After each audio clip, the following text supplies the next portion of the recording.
Bonsoir à toutes et à tous. Bonsoir. Alors on est Clara et Jean et on animera ce soir la première conférence Isegoria by Media Campus. Alors Isegoria, qu'est-ce?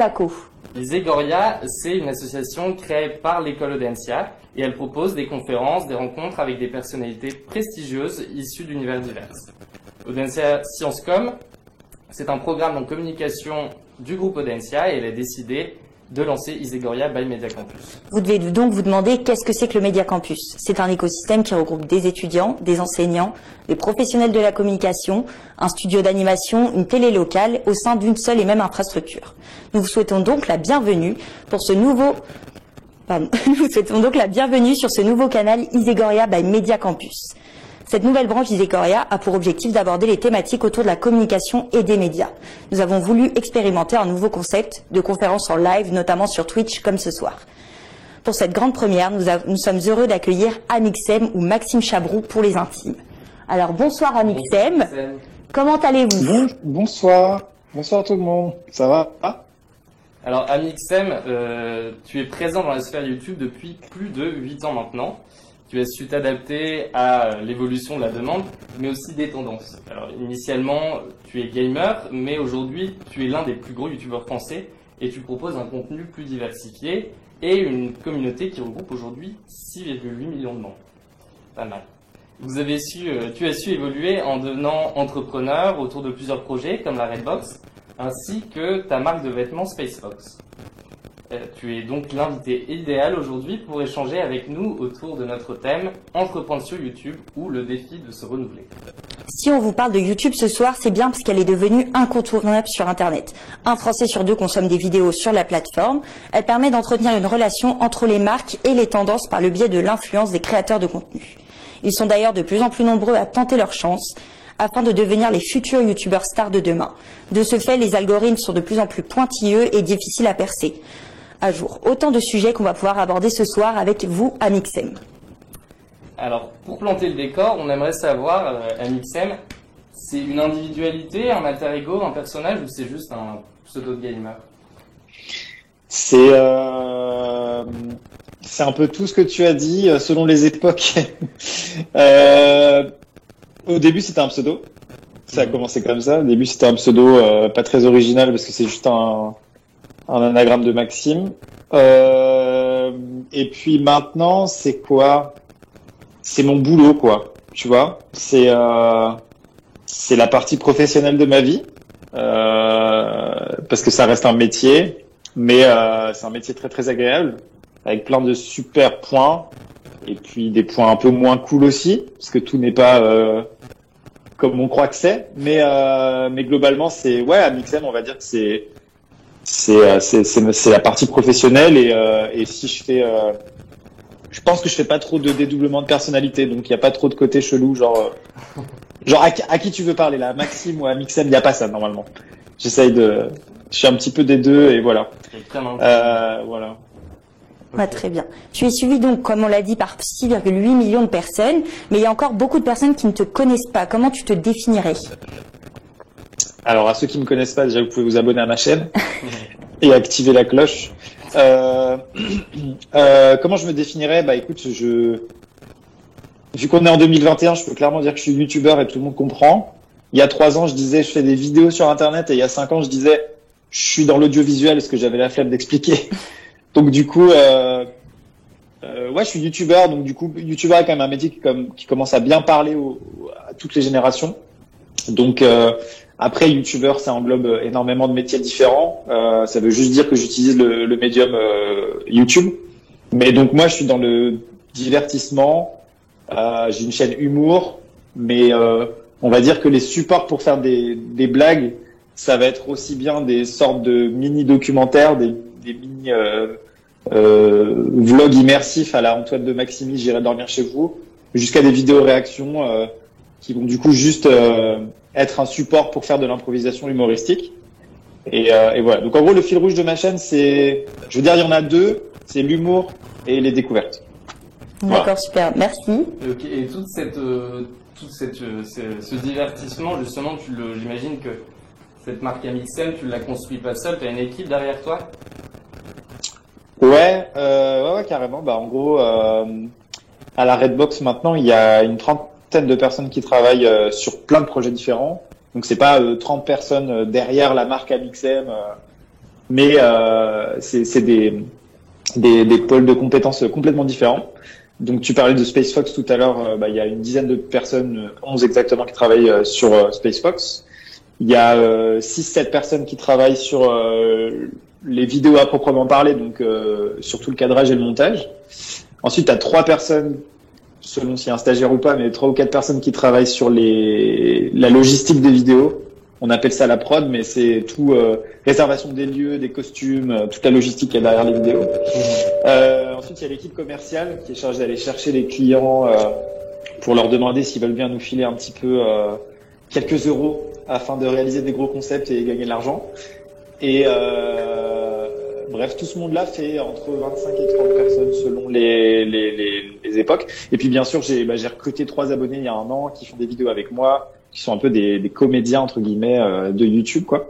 Okay. Donc ça fait comme tu dis, ça fait une belle équipe. C'est hyper stimulant de travailler avec autant de personnes, surtout que voilà, il y a des designers de vêtements, des graphistes, des monteurs, des cadreurs, des chargés de production, c'est un environnement très très créatif. Et puis des youtubeurs évidemment. Donc c'est motivant de travailler avec tout ce monde-là. Très bien. Et du coup, pour un youtubeur de ton ampleur, la gestion de ta chaîne, c'est au final comme la gestion d'une entreprise. Est-ce que tu penses qu'il est possible de gérer tous ces projets tout seul, ou est-ce qu'il faut absolument une équipe ou une structure pour réussir? Y en a qui le font tout seul. En fait, moi, à la base, je voulais vraiment faire de l'entrepreneuriat. Je suis ancien diplômé de Sciences Com non, je suis toujours diplômé de Sciences Com, mais je veux dire, je suis ancien étudiant de Sciences Com. Et faudrait que je regarde si mon diplôme est toujours valable, mais normalement oui. Et du coup, à la base, je voulais vraiment faire de l'entrepreneuriat. Donc c'est plus là où j'ai un dédoublement de la personnalité.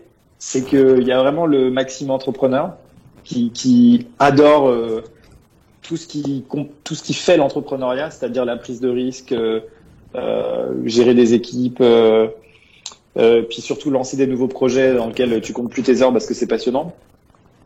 Et le Maxime qui allume sa cam et qui doit faire des blagues, quoi. Et donc des fois c'est pas toujours compatible dans la même journée ou dans la même heure. Des fois il faut vraiment changer de casquette et se mettre soit en mode entrepreneuriat, soit en mode entre gros guillemets humoriste. Et voilà, ça c'est une gymnastique assez complexe, mais j'essaie de vraiment segmenter mes journées. Le matin c'est YouTube et l'après-midi c'est entrepreneuriat, quoi. Ok. Mais au départ, t'envisageais pas forcément que ça devienne un métier et de fonder, j'imagine, une entreprise pareille. Ouais, à la base, je voyais pas que ça allait aller entre guillemets aussi loin, mais j'ai compris assez tôt que c'était, on va dire, professionnalisable, parce qu'à l'époque, c'était vraiment le Far West. Très peu de gens prenaient au sérieux le fait de devenir créateur de vidéos à plein temps, etc. Il y a encore énormément de gens qui me demandent d'accord, et du coup vous en vivez? Je fais oui, j'en vis, et il y a même des gens qui en vivent autour de moi grâce à cette activité-là, quoi. Du coup, il y a 30 personnes qui en vivent, quoi. Donc c'est vraiment chouette. Mais au début, c'était le Far West et il fallait un peu y croire, quoi. Je commençais à avoir 2-3 youtubeurs des années du coup 2010-11. Et je trouvais qu'ils avaient une approche vachement mature et sérieuse de ce métier-là, alors qu'à l'époque, c'était des gamins dans leur chambre en très gros. Et je me suis dit, ça, je pense que dans 5-10 ans, ça va être gros, quoi. Et j'ai pas trop eu tort. Ça va. Effectivement. Et est-ce que c'est à partir du moment où tu es rentré dans un network, d'ailleurs tu pourrais nous expliquer aux non-initiés ce que c'est, est-ce que c'est à partir de ce moment-là que vraiment ton métier de youtubeur s'est concrétisé? Je sais pas si c'est ce moment-là. Je dirais pas que c'est ce moment-là, non, mais ce moment-là est intéressant en tout cas. C'est le moment où le network, c'est pour les gens qui connaissent pas, donc c'est simplement l'équivalent d'une maison de disques, mais pour YouTube, on va dire. En tout cas à l'époque. Ouais. Donc c'est l'intermédiaire entre YouTube et le youtubeur. C'est mon maintenant les networks n'existent plus en fait. Okay. Mais à l'époque c'est vrai que c'était très important d'avoir un network, ça permettait de se protéger vis-à-vis de YouTube, de gérer les droits d'auteur et plein de questions un peu reloues et nébuleuses et à l'époque on n'avait pas la parole, quoi. C'est-à-dire que Google nous mettait vraiment de côté et fallait passer par le network pour avoir un peu de poids. Donc c'était une façon d'avoir d'avoir voilà un bâton de parole, tu vois. Maintenant, c'est vraiment complètement différent. Et j'ai perdu le fil de ta question, excuse-moi. Non, mais moi, c'était pour savoir si c'était à partir de ce moment-là, à partir du moment Ah où tu oui. es rentré dans un effort que t'as... Et du coup, non, le déclic, ça a été le moment où je me suis dit, c'est pas possible. Donc, mon activité professionnelle consistait à me lever le matin, m'asseoir à mon bureau, allumer ma caméra, faire des vidéos. Globalement, il n'y a pas forcément besoin de mettre un pantalon, pour faire clair. Oui. Et au bout d'un moment, je me suis dit, c'est quand même bien de mettre un pantalon. C'est quand même intéressant. Donc, j'ai décidé de prendre un local. Donc, donc j'habitais dans un appartement avec ma femme actuelle, quoi. Et puis, je me suis dit, il faut que je me déplace pour aller sur mon lieu de travail et que quand je rentre, je coupe en fait. C'est hyper important pour ma santé mentale. Et donc, du coup, j'ai loué un appart étudiant qui me coûtait 250 € par mois. Donc déjà, ça met une petite pression parce que tu te dis, il y a 250 € en plus qui sortent tous les mois, c'est pour le boulot, donc là, faut y aller, quoi. Et c'est à ce moment-là, franchement, c'est vraiment à ce moment-là que ça a fait un déclic où je me suis dit, bah là, en fait, c'est ton taf, quoi. T'as défini un lieu de travail et c'est parti, quoi. C'était vraiment ce moment-là. Et du coup, justement, en créant la Redbox, tu es devenu un auto-entrepreneur. Est-ce que ce projet pour toi découlait d'un besoin d'indépendance, qu'elle soit créative ou financière? Oui, complètement. Ouais. En fait, j'avais besoin de travailler dans un métier, dans une profession où il y a une part de créativité importante. Tous les stages que j'avais fait à Sciences Com et avant, d'ailleurs, c'était orienté vers ça. Je voulais absolument aller vers des métiers créatifs et qui me parlent, etc. Mais malgré ça, j'avais pas assez d'espace quand j'étais dans des boîtes, les boîtes que j'ai faites. Je me sentais un peu, parfois, voilà, t'es un peu, tu comprends pas pourquoi tu peux pas aller plus loin, pourquoi tu peux pas être force de proposition sur plus de choses que ça. Et donc, j'avais une soif d'indépendance, clairement, de liberté plus que d'indépendance, parce qu'il y a des gens comment dire, il y a des gens qui sont très libres dans leur boulot et pour autant ils sont pas indépendants, tu vois. C'est pas forcément l'indépendance que je recherchais. Mais je cherchais vraiment une liberté créative absolue et donc forcément quand entre guillemets t'as pas de patron, c'est là où t'es le plus libre possible. En réalité, il y a d'autres contraintes qui viennent que tu découvres plus tard. Mais c'est ça qui m'a vraiment guidé vers cette voie-là, quoi.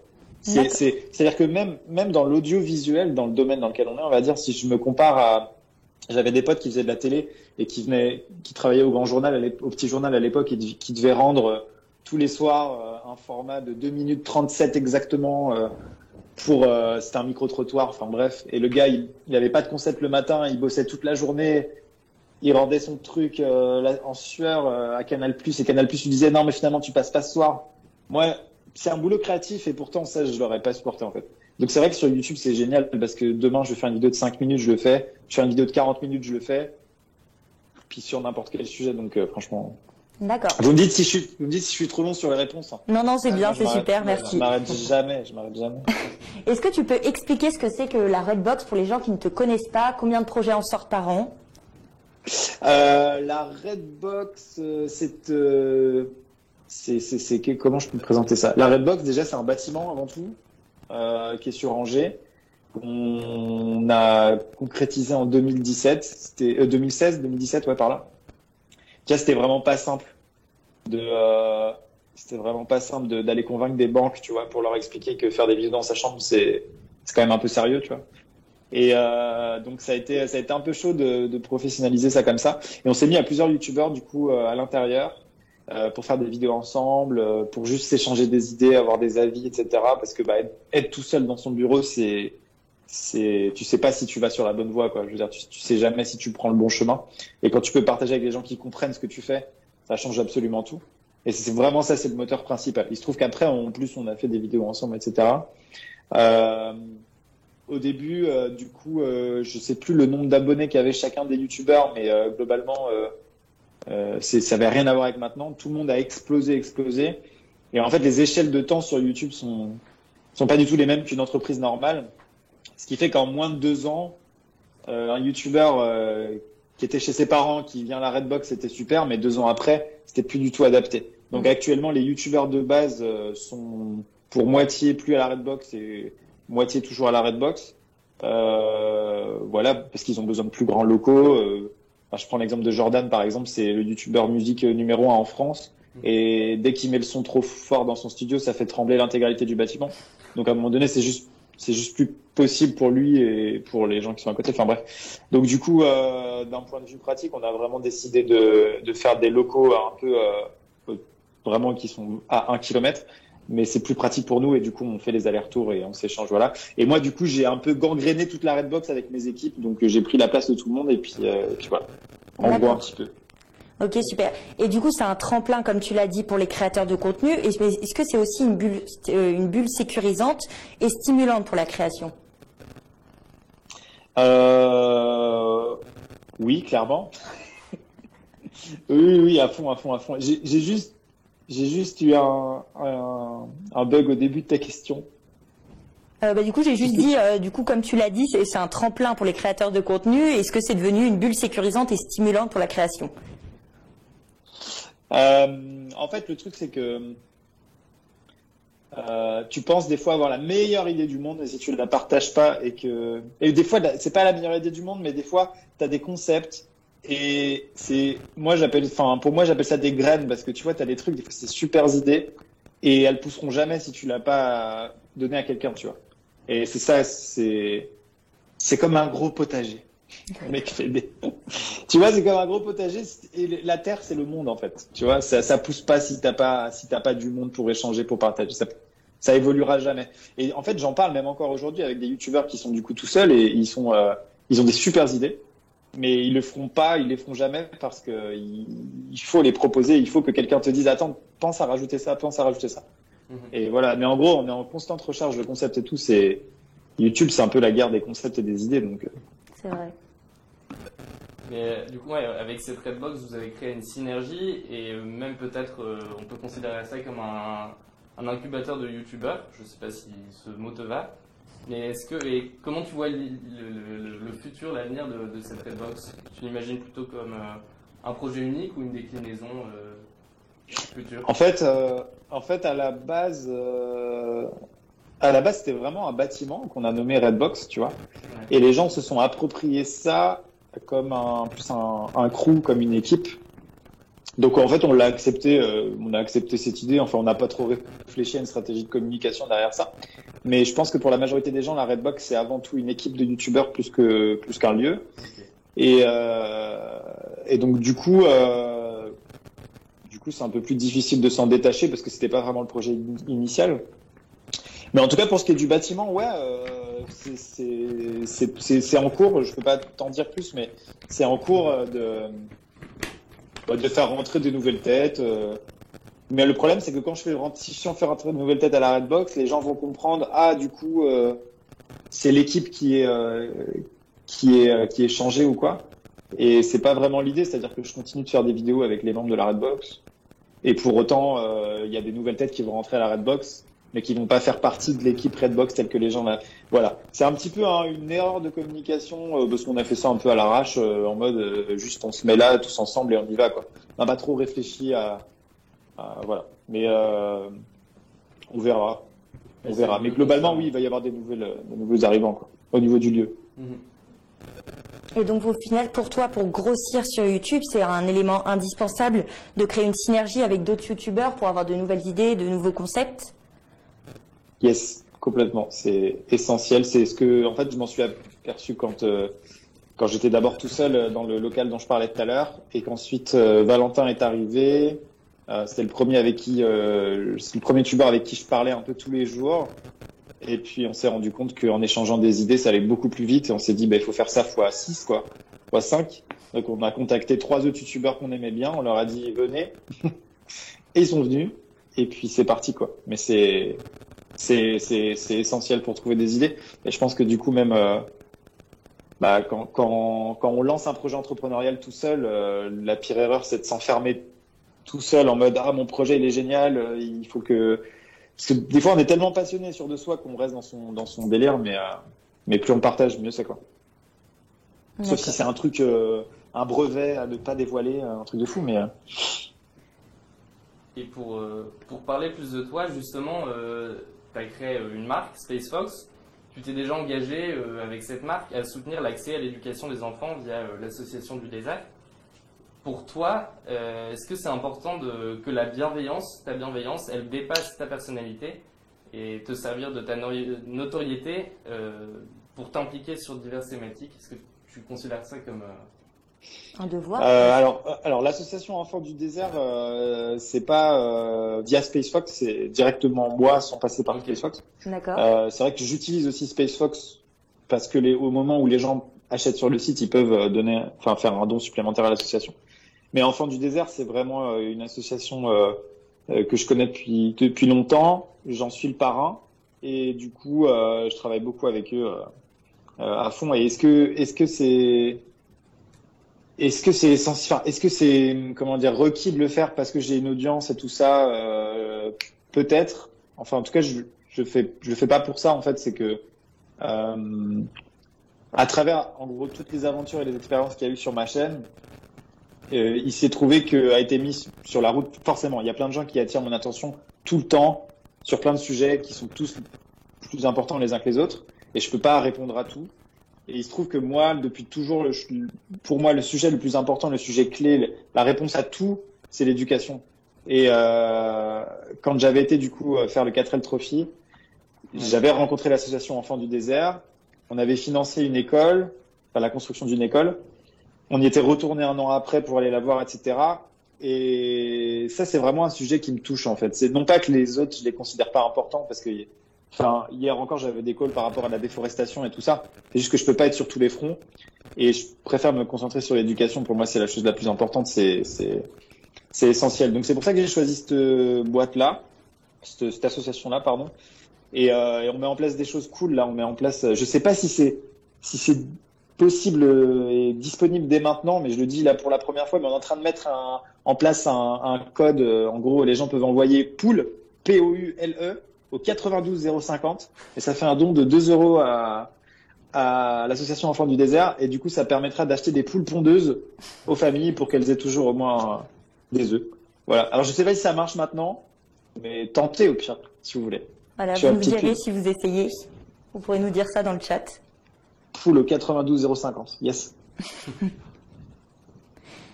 Alors du coup là on a fini la partie un peu plus entrepreneuriat, on va passer sur la partie création de contenu. Donc tu as eu l'occasion de travailler avec un large panel d'annonceurs au final et tu as dû recevoir des offres de partenariat qui sont très farfelues.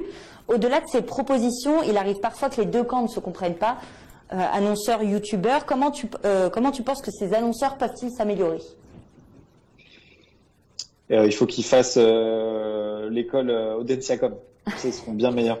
Non, en vrai, si tu savais le nombre de partenariats que j'ai pu signer, parce que dans les agences, on retrouve souvent des étudiants de Sciences Com et du coup, ça fait plaisir. Mais non, en fait,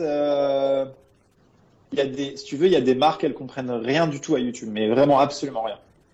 Et elles pensent qu'elles contactent, elles me voient comme TF1, quoi. Donc elles pensent que elles peuvent faire un spot télé et le mettre sur ma chaîne YouTube. Voilà. Et donc, alors c'est pas moi qui le fais parce que je suis très mauvais à ça. Et du coup, c'est pour ça que j'ai embauché des gens qui sont bien meilleurs. Mais il y a vraiment un travail, tu vois, d'éducation des agences et des marques. Alors, c'est beaucoup mieux maintenant que ça l'était avant, mais il y a eu un énorme boulot d'expliquer ce que c'est YouTube et l'intérêt de communiquer via des YouTubeurs. Moi, c'est clairement c'est mon business model aujourd'hui, tu vois, genre.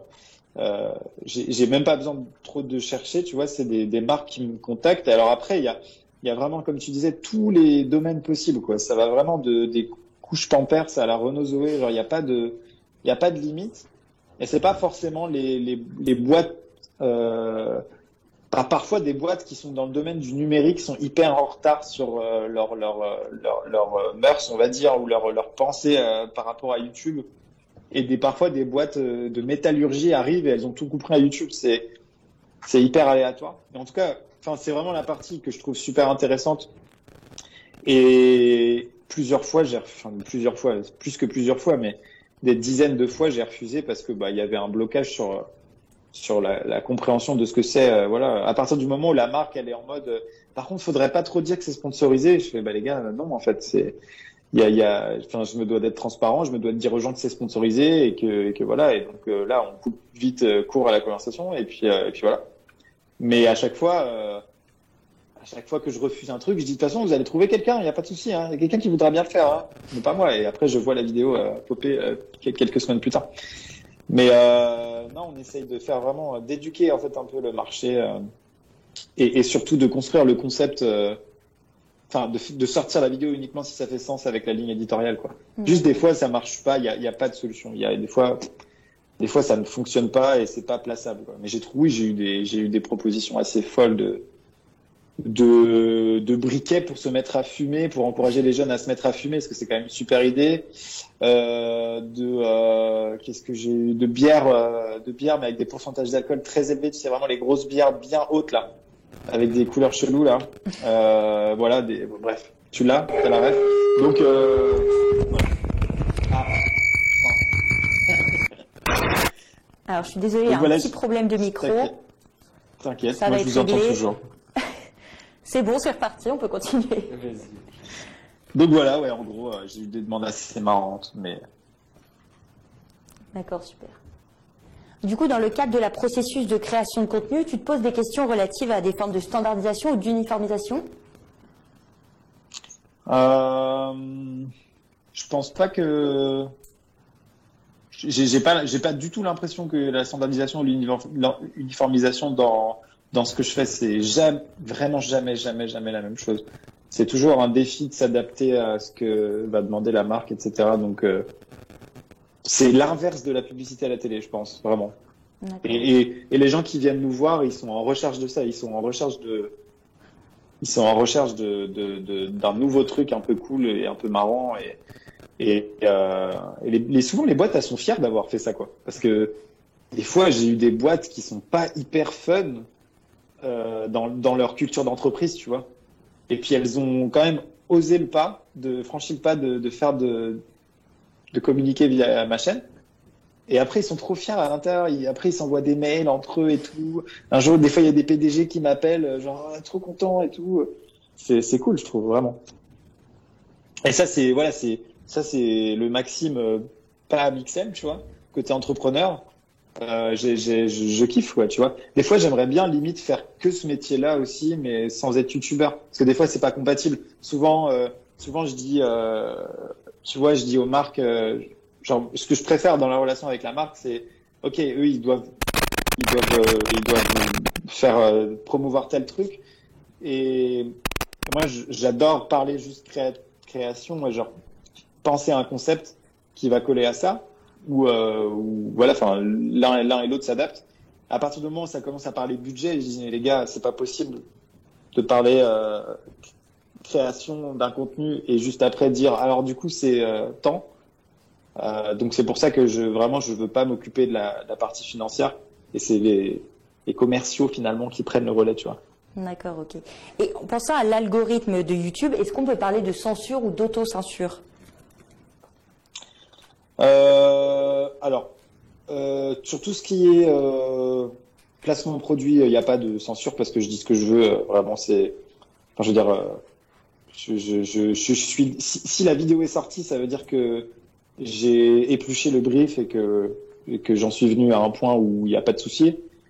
Par contre, oui, tu t'auto-censures clairement. Enfin, moi, j'ai senti que je m'auto-censurais plus à partir de peut-être 1 million d'abonnés ou 2 millions d'abonnés, où tu peux plus te permettre les mêmes blagues. Et puis, il y a une évolution des mœurs énorme et ultra rapide qui a eu lieu sur les 3-4 dernières années. Ça fait beaucoup se remettre en question, etc. Tu fais beaucoup plus gaffe à ce que tu dis. Et puis, tu évolues avec ton temps et puis tu essayes de faire des blagues qui blessent pas les gens, quoi, tout simplement.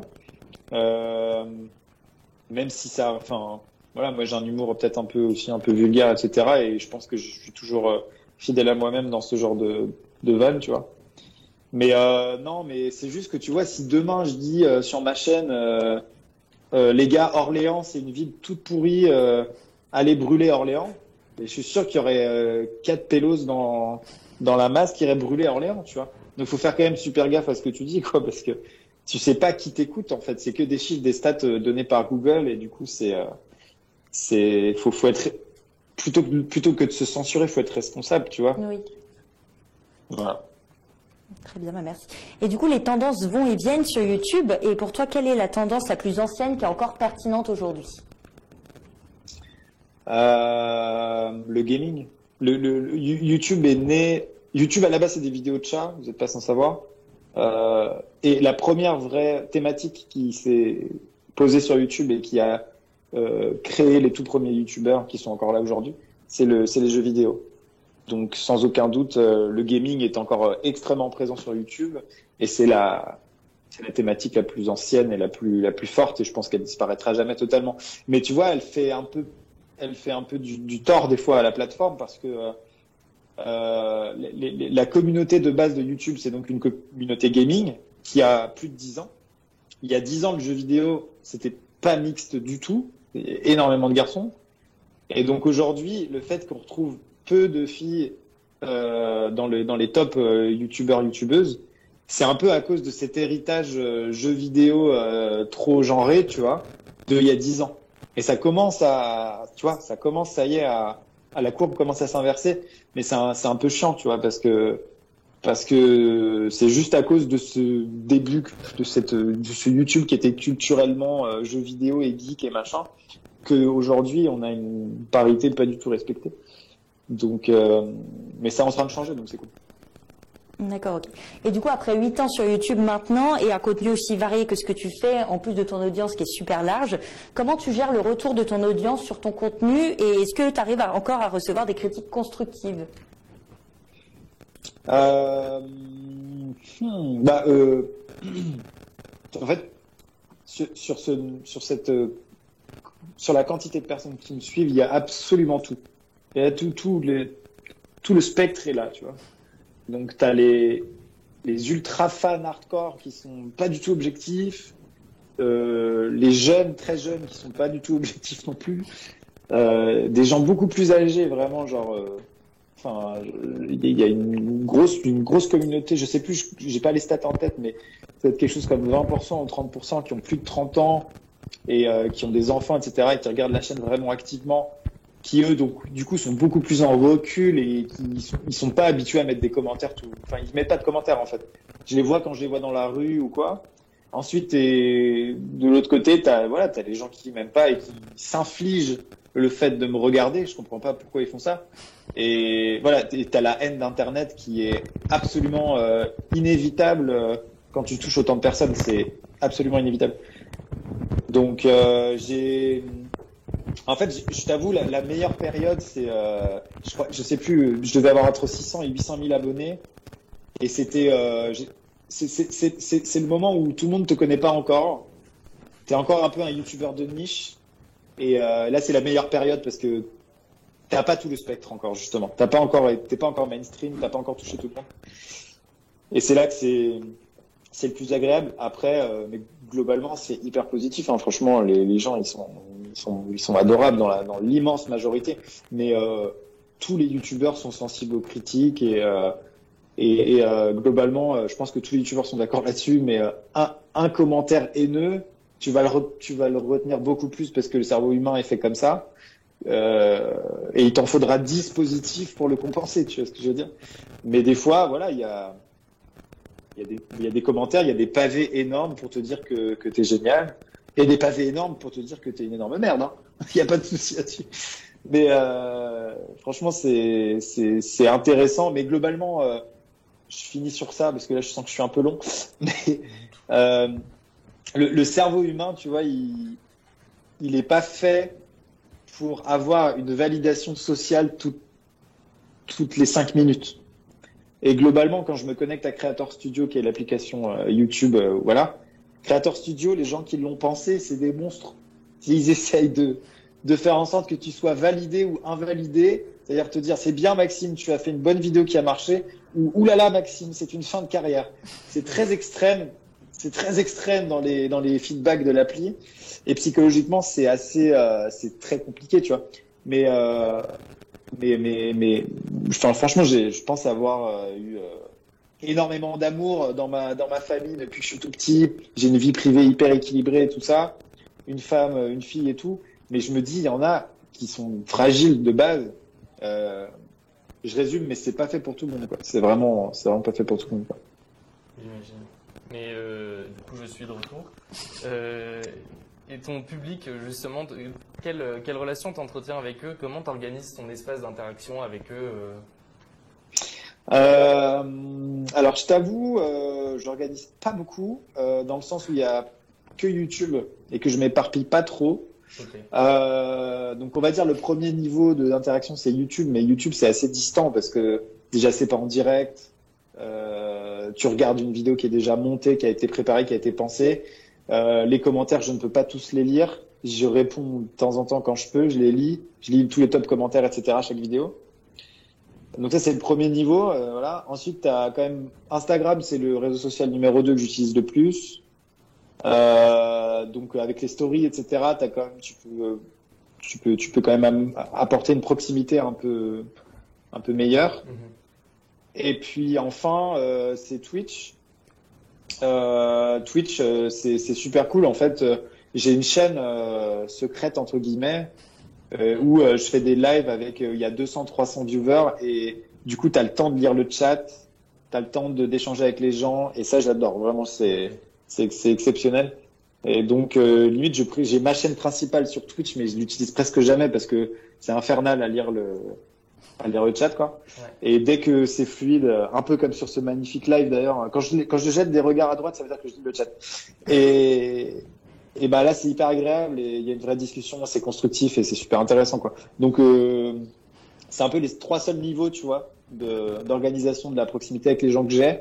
Mais il y en a, ils sont sur tous les fronts, hein. Ils sont trop forts. Enfin, il y a des youtubeurs, ils sont vraiment sur tous les fronts et en fonction de comment tu aimes la personne, tu peux soit juste la regarder sur YouTube, soit limite l'appeler au téléphone, quoi. Il y en a, c'est complètement fou, quoi. Et t'entretiens quel rapport du coup avec cet outil de modération? J'imagine que tu dois avoir des gens derrière qui te... Ouais, en modération, du coup, j'ai des gens sur YouTube qui s'occupent de... C'est pas très compliqué, c'est surtout supprimer les robots qui disent...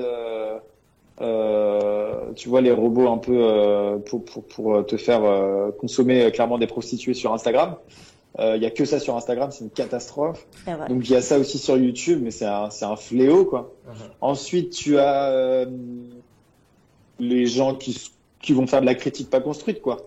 Tu vois, dès que ça tombe dans l'insulte ou quoi, bah, ça dégage.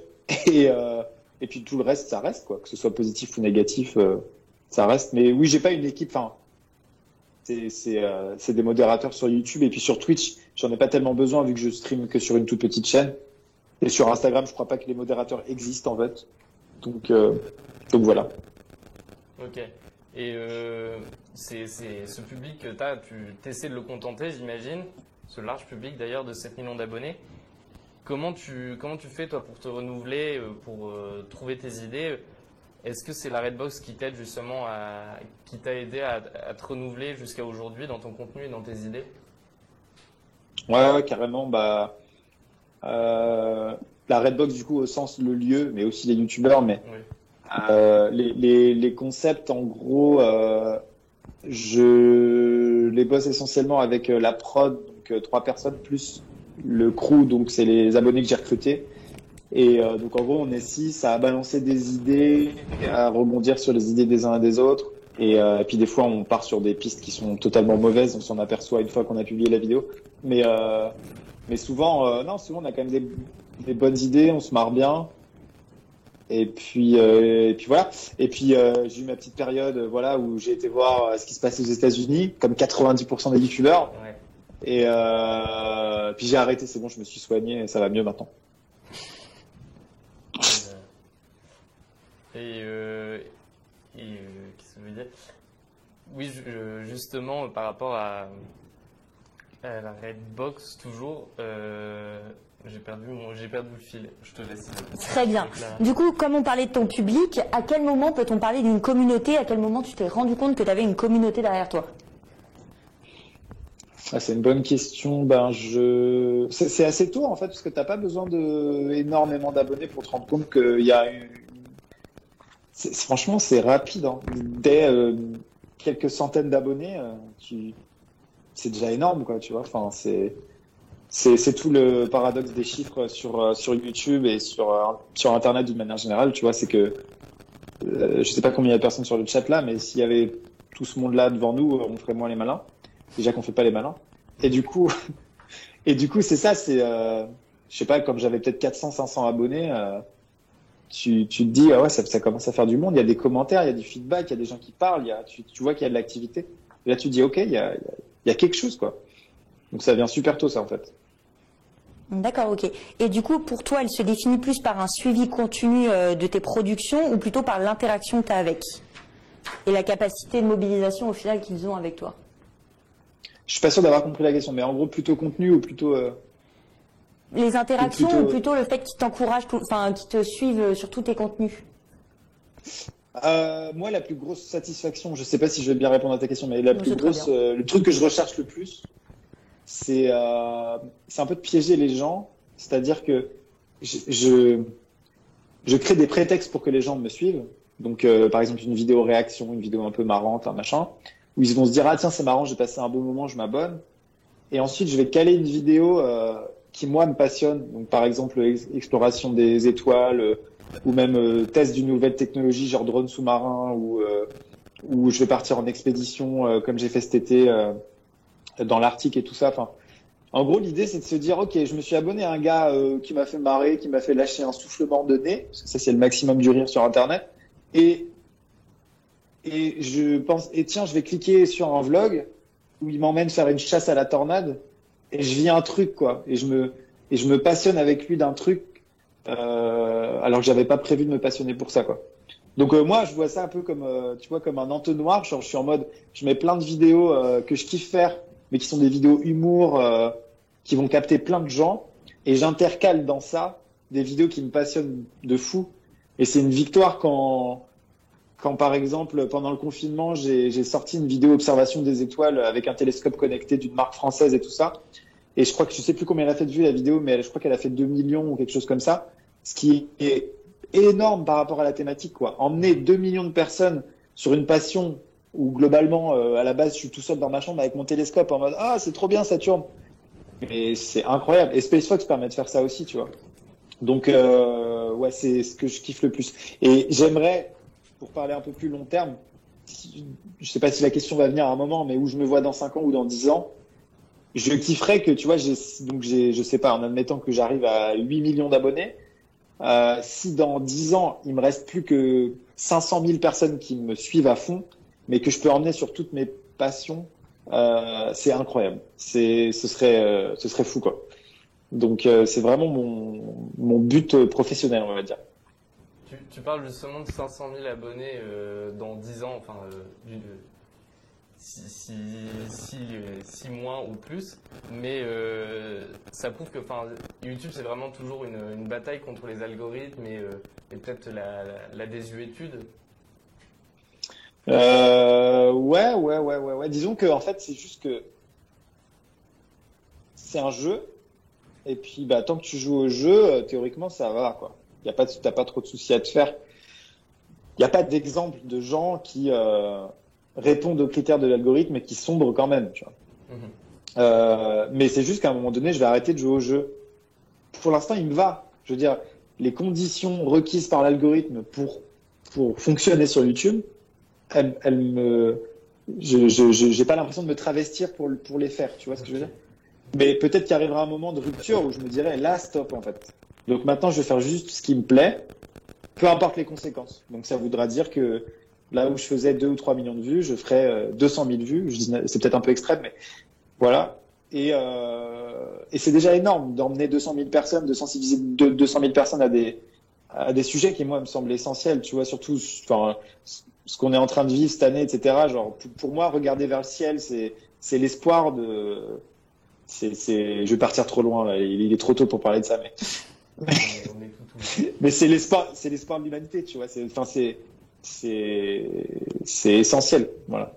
Donc emmener, c'est ça qui est génial et c'est là que je me dis que j'ai réussi à faire un truc cool, c'est que il y a 6 ou 7 millions de personnes qui me suivent, même si j'en prends 0,01%, et ben ça me convient, quoi. C'est déjà énorme, quoi. Tu vois, c'est déjà génial. Et tu parlais tout à l'heure du confinement. Le premier confinement, justement, il a vraiment marqué un pic, un bond d'audience sur YouTube. Et toi, j'imagine qu'il a dû affecter ton processus créatif aussi, ce confinement. Et ça a marché pour toi? Comment tu as fait pour Moi, le premier confinement, ça a été franchement une bonne chose, hein, je vais pas te mentir. Mais en fait, le truc, c'est que c'était vraiment la crise, tu vois, mars-avril, là, le début du confinement. Il y a plein d'entreprises qui ferment, plein de gens qui peuvent plus aller bosser et tout ça. Et je pense que je suis pas feignant dans ces cas-là, tu vois. Je suis en mode, moi, j'ai la chance de pouvoir travailler, donc je vais me défoncer en fait, parce que j'ai énormément de chance. Et en plus de ça, le fait de me mettre, donc j'ai doublé mon rythme de publication par 2, tu vois. J'ai doublé par 2, ouais, super. Et du coup, je me suis mis vraiment à fond parce qu'en de donner du divertissement aux gens, ils en avaient besoin à ce moment-là. Donc toutes les étoiles étaient alignées pour y aller à fond. Et une fois qu'on a déconfiné, par contre, je me suis dit, je suis pas une machine, je suis pas là pour rester douce. Alors là, on t'entend plus, Maxime. Ah, triste histoire. C'est bon. C'est triste. C'est bon? Je suis Ouais, revenu? c'est bon, on t'entend, c'est bon. C'est OK. Nice. Désolé. Donc du Non, coup, y a j'étais pas en de train de souci. dire que j'ai profité du confinement pour me mettre à fond parce que justement plein d'autres boîtes avaient pas cette chance. OK. Et en plus, ça donnait du divertissement aux gens à un moment où ils en avaient besoin. Et donc je m'y suis mis à fond. Et après le confinement, je me suis dit, par contre, là, je me repose un peu. Donc j'ai un peu cravaché comme un malade pendant le confinement. Et ensuite, je me suis un peu posé. Et il y a eu un gros coup de mou en fin d'année là, parce que je pense que les gens en ont juste marre d'avoir passé l'entièreté de leur année à avoir bouffé du Netflix et du YouTube, et que voilà. Et donc du coup, il y a une baisse globale au niveau de YouTube en fin d'année 2020. Et puis là, ça repart. C'est vrai que c'est très cyclique, tu vois. C'est vraiment dans l'année 2020, il y a eu tous les extrêmes, tu vois. Genre, il y a eu la période où ma chaîne s'est grave bien portée. Et il y a eu que la période où ma chaîne n'avait jamais été au plus bas, entre guillemets, même si c'était tout à fait OK. Et des fois, les extrêmes étaient séparés d'une semaine, quoi. Genre, t'avais une vidéo qui cartonnait et la semaine d'après, c'était une catastrophe. Donc, c'est une année bizarre, comme pour tout le monde. Mais vraiment, je peux vraiment pas me plaindre et j'ai pu continuer à faire ce que je voulais. Je suis même parti en expédition cet été. Enfin, vraiment, ça va, quoi. Pas de souci. Tant mieux. Ok, super. Et du coup, pour finir avec nos propres questions, il nous en reste une chacun, pardon. On voulait savoir qui t'inspire ou qui aimerais-tu voir dans le milieu de la communication et des médias pour une prochaine conférence Isegoria by Media Campus. Ah, tu veux que je te conseille quelqu'un? Tu m'as demandé qui c'est que j'aimerais bien rencontrer, non? Non, qui c'est que tu aimerais voir dans le cadre de nos conférences? Ah, qui c'est que j'aimerais te voir? Ah là là. Mike Horn, ce serait fou. Mike Horn, ce serait fou. Non, mais attends, j'essaie de trouver quelqu'un de inattendu. Oh. Ah oui, mais il va me détester, mais Cyrus North. Quel bonheur. Cyrus North, youtubeur philo. Je sais pas s'il se définirait comme ça, lui, mais c'est un gars passionnant, calme. Et juste, le monde a besoin de cet être humain, quoi. Il est génial. Allez vous abonner à Cyrus North, c'est incroyable. C'est noté. Voilà. Et moi, question un peu plus farfelue. Elon Musk, il est récemment devenu l'homme le plus riche sur Terre. Et il doit faire décoller une nouvelle fusée SpaceX cette semaine. Au vu de ta passion pour les étoiles, à quand la vidéo Les pires annonces Le Bon Coin sur Mars? T'es sûr qu'il a pas déjà essayé de lancer ta fusée? C'est déjà fait ça normalement, c'est déjà plié. Hein. C'est déjà Je crois. Hein. Ouais. Ouais, c'est déjà il en fait décoller assez souvent. Elle a même explosé totalement. Bah écoute, franchement, vu à la vitesse à laquelle ça va, peut-être pas des annonces Le Bon Coin sur Mars, mais franchement, il y a moyen que dans 20-30 ans, peut-être des annonces Le Bon Coin sur la Lune, il y a peut-être moyen, faut voir. Faut que j'envoie des mails, je te redis quoi. Faut aller dans le bon avion qui s'en va sur Mars. Oh. C'est ça. Ça ouais. Donc là, on va passer aux questions du public qui ont été posées dans le chat. Alors, il y a Coach Sean qui dit, quand tu as débuté, tu envisageais d'en faire un métier de YouTube? Non, au tout début, j'étais à Sciences Com, du coup, quelle école incroyable. Et du coup, je me disais, en fait, moi, je voulais être community manager pour chez Ubisoft, en fait. Tu vois, c'était simple. Je voulais travailler dans la communication pour les jeux vidéo. Et j'ai commencé cette chaîne YouTube pour mettre à profit mon temps, parce que quand on est étudiant, on a beaucoup de temps. Je parle pas dans ce moment, mais on a beaucoup de temps libre. Et je me suis dit, autant le mettre à profit pour créer une chaîne YouTube. Et ne serait-ce que si elle a 1000 abonnés, tu vois, ça peut être cool d'aller voir un recruteur à sortie d'école et dire, voilà, j'ai fait ça, quoi. Donc, à la base, c'était plus une carte de visite, en fait, tu vois. C'était en mode, enfin, je le faisais pas pour ça, mais je justifiais un peu en mode, oh, ça peut avoir un jour un caractère professionnel, tu vois. Alors que c'était avant tout comment dire, une cour de récré, quoi. C'était un terrain de jeu. Donc voilà. Ok, alors moi je passe à la question de Marie THRL. Elle te dit bonsoir et Bonsoir. elle te demande est-ce que depuis que tu as recruté de nouveaux contributeurs sur ta chaîne, c'est plus simple de créer du contenu intéressant ou ça apporte vraiment de nouvelles difficultés justement? Quand elle dit des nouveaux contributeurs, je pense qu'elle parle du crew, enfin des abonnés que j'ai recrutés. Je pense. Oui, je pense qu'elle fait le ça. C'est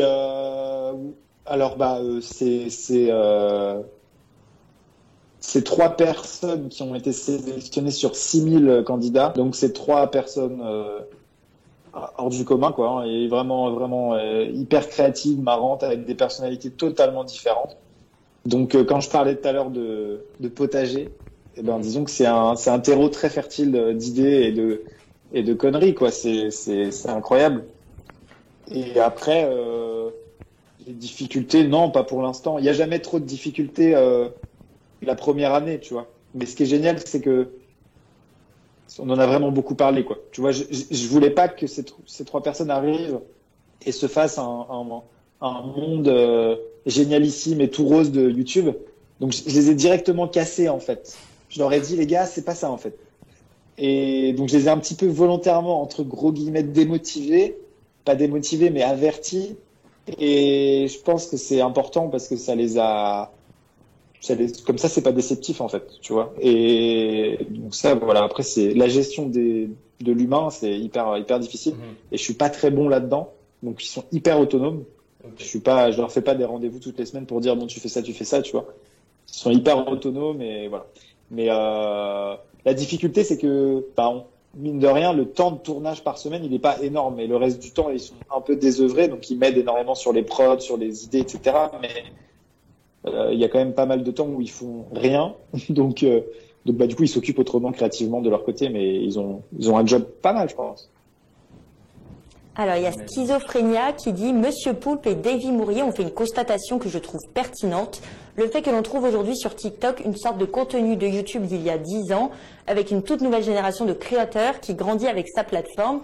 Souhaites-tu te diversifier de cette manière ?»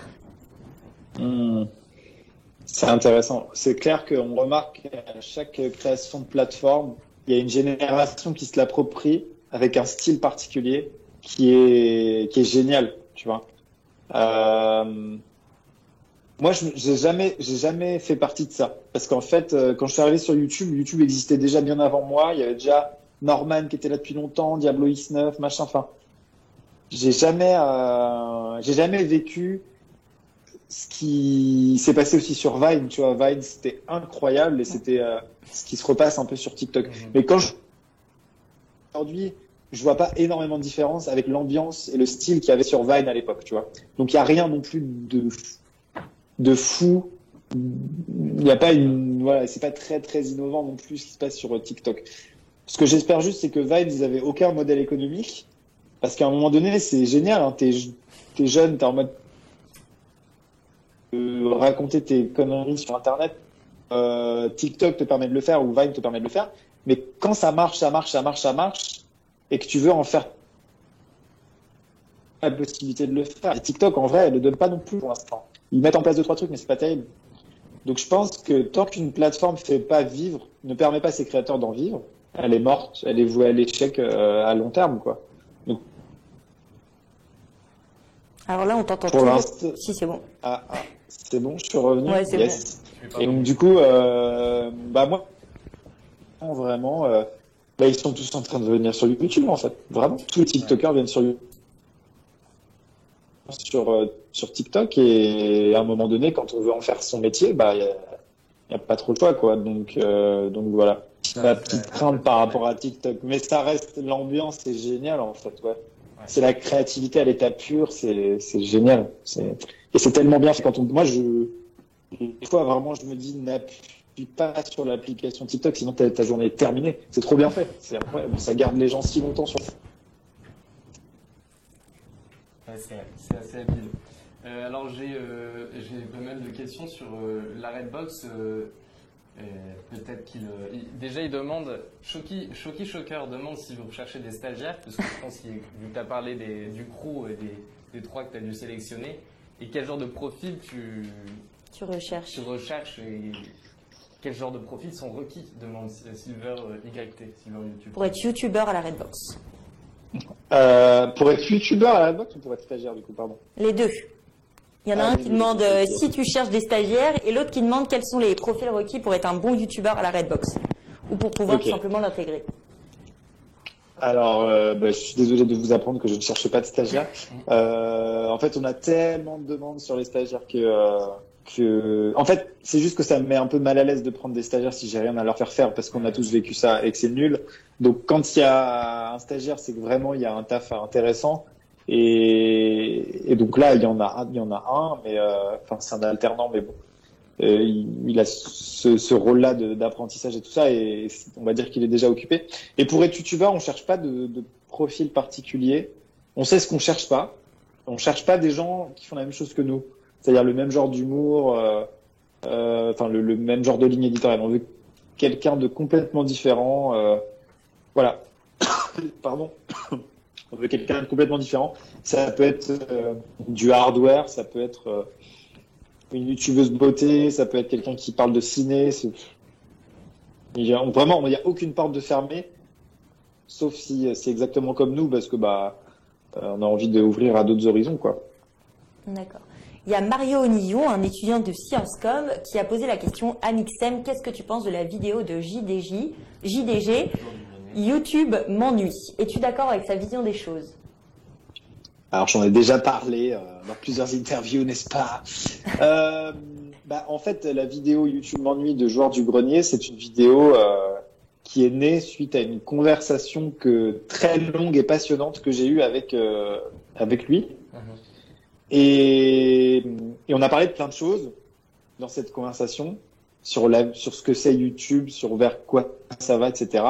Et il a décidé de la faire en vidéo, si tu veux. Donc quand elle a été publiée, j'étais pas surpris. Je savais ce qu'il allait avoir dedans avant même de la démarrer, quoi. Donc d'accord, non, pas surtout, certainement pas. Mais c'est sa vision et elle est hyper intéressante et pertinente dans le sens où il est là depuis bien avant moi. Je parlais tout à l'heure du gaming, qui est la thématique la plus vieille, la plus ancienne et la plus ancrée dans YouTube. Mais JDG, il est là depuis à peu près en même temps que le gaming sur toujours le même format depuis 12 ans de courts-métrages humoristiques. Et ça marche, il est toujours là, etc. Donc il a une vision voilà, qui est différente. Mais je comprends ce qu'il ressent en fait. Je comprends ce qu'il ressent. Mais voilà, après il disait des choses dans sa vidéo qui étaient pas vraies. Donc je me suis permis de lui dire c'était pas vrai. Mais par exemple le fait que on donne l'impression, mais on est peut-être fautifs nous les premiers, on donne l'impression qu'on met les pieds sous la table, qu'on tourne la vidéo et c'est fini. Donc quand tu fais 70 heures par semaine de boulot et que tu entends ça, tu vois ce que je veux dire? Ça reste un peu en travers de la gorge, mais sur plein de points, voilà, il avait raison. C'est vrai qu'en fait sa vidéo, c'est un bon état des lieux de ce qu'était YouTube, parce que cette vidéo a déjà 1 an et demi, donc c'est déjà plus pareil en vrai, mais c'est un bon état des lieux de ce qu'était devenu YouTube à ce moment-là. Et c'est sûr que c'était plus le YouTube de 2010 et il en faisait le constat, quoi. Voilà. En gros. Mais j'adore ce gars, voilà. C'est vraiment quelqu'un avec qui je m'entends humainement extrêmement bien, avec qui j'échange régulièrement et voilà. Et il y a Double Bolos Je te demande si tu as encore une notion des chiffres avec tes vidéos ou pour toi c'est devenu une norme les 2-3 millions de vues par vidéo. Une notion des chiffres, non. J'en ai jamais eu aucune. C'est, Ok. en fait, en gros, c'est simple, je vais te dire honnêtement. C'est qu'au début, tu as 500 abonnés, par exemple 400, tu te dis, oh là là, ça fait du monde. Puis après, 1000, 2000, 3000. Et je me souviens du palier de 40 000, parce que 40 000, ça fait un stade, tu vois. Et là, tu fais, oh là, c'est beaucoup. Et puis après, tu as 100 000 abonnés, tu fais, ouais, ça fait 2 stades, tu vois. Mhm. Et après, tu arrêtes de compter les stades. Et après, ça n'a plus aucun sens, mais plus aucun. Donc en fait, franchement, entre 200 000 abonnés et 6 millions, il n'y a aucune différence. Ton cerveau n'est pas capable d'appréhender qu'est-ce que ça représente réellement. Voilà. Après, il y a aussi, là, je passe en mode youtubeur avec un énorme melon, mais dans la rue, tu le vois, quoi. Tu comprends ce que ça signifie d'avoir 7 millions ou 6 millions de personnes qui te suivent. Je peux pas sortir dans la rue 5 minutes sans faire un selfie vraiment, tu vois, et peu importe où je suis, quoi. Alors du coup le masque c'est pas mal, vraiment c'est une bonne invention. Je suis le seul gars à dire ça. Voilà, de toute la France. Je suis désolé. Mais c'est juste les rencontres dans la rue, ça permet de te dire ok, Tu passes plus inaperçu. ça fait quand même du monde, quoi. Parce que c'est tous les âges. Disons que ça te permet de dire ok, c'est tous les âges, toutes les générations, tout le temps. C'est le caissier à Carrefour, comme le mec en costard cravate en première classe du TGV, enfin c'est ouf. Enfin c'est ouf, c'est incroyable. Il y a Judith Serrouillat qui dit « Ça signifie quoi entreprendre pour vous? Merci pour cette conférence. »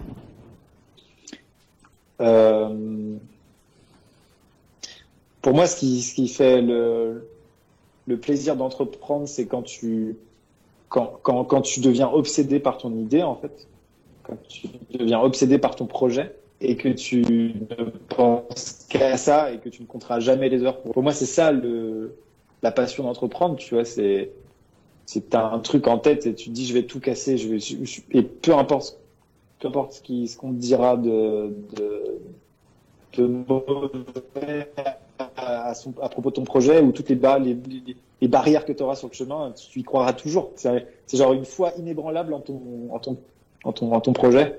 Et quand je rencontre des gens qui ont cette flamme là, je m'assois, je les écoute pendant 3 heures, c'est génial. Et Nantes, pour quand même faire un petit lien avec Audencia.com, Nantes est une ville qui regorge de gens comme ça, quoi. C'est incroyable, c'est vraiment une super ville. Angers aussi, mais je veux dire les pays de la Loire, quoi. Et Nantes en premier lieu, c'est incroyable, quoi. Il y a plein de gens qui sont en mode je vais tout casser, quoi. J'ai une idée de ouf, c'est parti, quoi. Et ça, c'est passionnant. Et justement oui. Pour rebondir là-dessus, il y a Pantone V2 qui te demande si percer sur YouTube en 2021 avec un concept unique, c'est un mythe ou une réalité. Est-ce que c'est... Non, c'est une réalité. Moi, quand je suis arrivé sur YouTube en 2012, tout le monde disait ah, YouTube, c'est fini. C'est fini, il y a tout le monde. Tout le monde a pris les places, ça y est, c'est terminé. Et sur si je transpose la question au marché, pour moi, c'est que toutes les places, il y a de la place partout, quoi. Vraiment, il y a de la place partout. Jamais rien n'est bouché. Pour moi, quand j'entends ah mais ça c'est bouché, c'est jamais bouché. Si t'as une idée, c'est pas bouché, rien n'est bouché. C'est les gens qui bouchent, qui veulent que ce soit bouché pour toi, mais non, c'est une réalité du coup. Si tu as un concept unique, un concept original, il y a de la place pour toi en 2021 sans aucun problème. Et après, effectivement, si tu fais un truc que tout le monde fait déjà, ce sera plus dur, c'est pas impossible. Mais la meilleure stratégie, c'est marrant parce que j'espère si je réussis, mais j'aurais commencé YouTube avec une passion, les jeux vidéo, parce que la passion, c'est ce qui va faire que tu vas avoir les premières personnes qui te suivent. Parce que ce sera là où tu seras le plus sincère. Et tu peux pas être plus sincère que quand tu parles d'un truc dont tu es passionné. Et puis ensuite, tu te dis, ok, je veux me diversifier, donc tu fais plein de contenus. Et une fois que tu fais plein de contenus, que tu es diversifié, tu fais, ah ouais, mais je veux quand même ramener les gens à mes passions, quoi. Qui ont changé depuis, tu vois.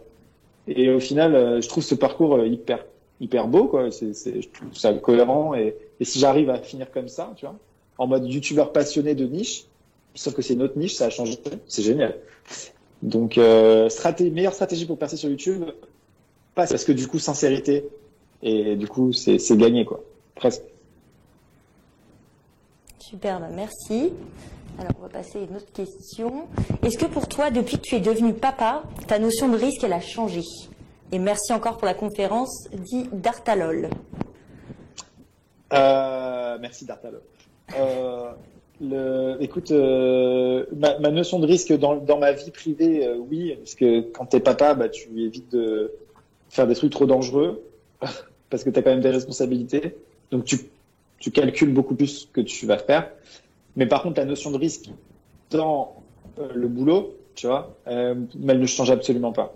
Parce que je vais pas te raconter ma vie, mais en gros, j'ai eu un papa qui était entrepreneur, qui suite à la crise financière de 2007 a pris très très cher. Et donc, je me suis toujours dit, il y aura une frontière entre mon activité professionnelle et mon activité perso qui fait que s'il y a un problème, on pourra pas venir chercher ma maison, quoi. C'est mort.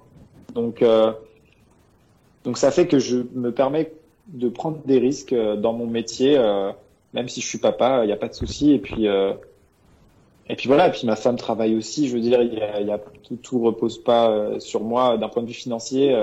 Donc ça va. Je suis rassuré de ce côté-là. Et puis j'ai une marge de manœuvre qui est super. Enfin, franchement, c'est vraiment cool. On va finir avec une dernière question. La question de Tout Blanc CR. Et elle demande si tu as déjà réfléchi à distribuer ta marque via des canaux de distribution type pop-up store. Ouais, on a pris justement un stagiaire pour étudier la faisabilité de ça.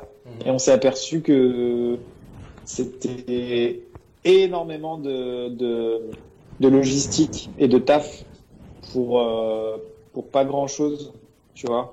Donc on a étudié, on continue d'étudier ces solutions-là, mais on n'est pas super chaud. C'est un taf mais monumental, vraiment, c'est énorme, c'est vraiment énorme. Donc en fait, on serait plus, si tu veux, on s'est dit en fait, quitte à ce que ce soit pas rentable, autant créer un événement autour de l'espace sur lequel tu peux pas acheter les produits, tant pis, c'est pas grave. De toute façon, quitte à perdre de l'argent, autant que les gens en profitent humainement et vivent un truc.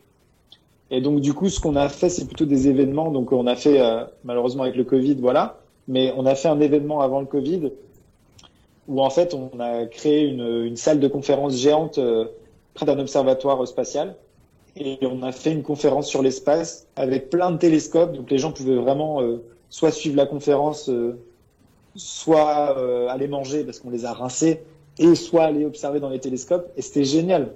Je préfère ça en fait que vendre des vêtements. Voilà, il y a le site internet, ça fonctionne très bien. Voilà. D'accord, Voilà, super.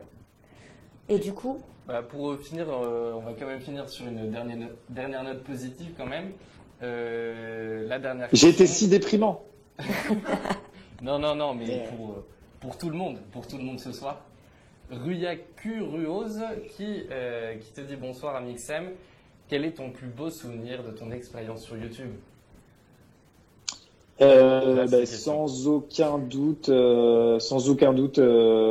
l'expédition avec Mike Horn cet été en Arctique, c'est une rencontre humaine de malade. Comment t'as fait pour le rencontrer d'ailleurs? Alors c'est totalement grâce à Julien, le grand JD, qui en fait a fait une première vidéo avec lui. Et au fil des discussions avec lui, Mike Horn a proposé qu'on vienne sur son expédition Pangaea, et je dois tout à Julien, donc je lui suis éternellement reconnaissant. Et voilà, c'est tout. Mais c'était complètement improbable, et Mike Horn c'est un être humain sur 1 milliard, quoi. C'est une claque monumentale qui restera à vie, et j'aurais jamais pu vivre ça sans YouTube. Donc C'est incroyable. Meilleur souvenir sans aucun doute. C'est bon, là je peux arrêter maintenant, il n'y a pas de souci, je suis bien. C'est fini. Non, tu as encore une longue vie de youtubeur. Et plein de belles choses. Ouais, j'ai deux, trois idées encore, deux, trois idées. Bon, tant mieux. Je continue jusqu'à mardi, mercredi. Super, ça laisse de la marge. Et merci beaucoup pour cet échange constructif, Amixem. Et merci à vous. Également toute l'équipe Media Campus qui nous a aidé à mettre en place ce premier live, à l'équipe Isegoria Audencia également, à notre public, vous qui êtes là ce soir, et bien sûr à nos modérateurs qui sont derrière les écrans et toute l'équipe Isegoria by Media Campus. C'est ça. Et on tenait aussi à vous annoncer qu'une prochaine conférence Isegoria aura lieu le 15 février à 18h30 avec Anaïs Voy-Gilis, qui sera sur le sujet de la réindustrialisation. Merci. Et merci à vous. Et puis passez une bonne Merci soirée. beaucoup.